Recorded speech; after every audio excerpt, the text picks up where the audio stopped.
Fala aí, gurizada. Vamos fazer hoje o desafio Jockey Pô Idiota. Ô, Eric. Deu, não botasse perdesse. Não, eu ganhei dele. Não tava assim na garrafa. Tá dando, então eu e tu? Eu botei dinheiro e tu botou papel. Ah, desgraçado.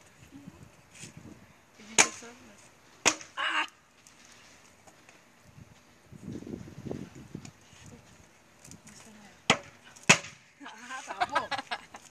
Vou tomar de um jeito de outro. Ah.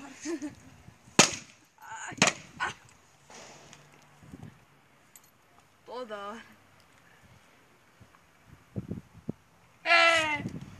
Arrepia. Ah! O cara não vai tentar ter fraco, vai tomar forte mesmo.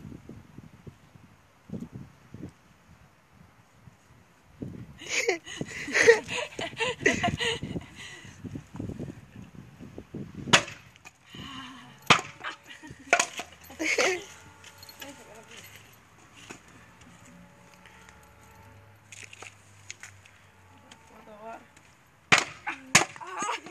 É distraído. Ganhei. Vai, ó. Vai, ladrão. Ei, porra, cara. Vai, é burro. Seja a sensação. Ok, Ei. Ai, perdi.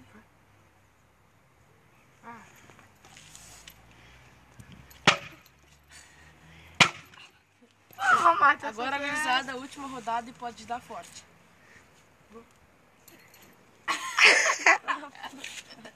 Segura aí. E não é com bico, é forte. Ah, não tá me dando grito? Não. Esse terminou o nosso vídeo de hoje. Deixa seu like aí.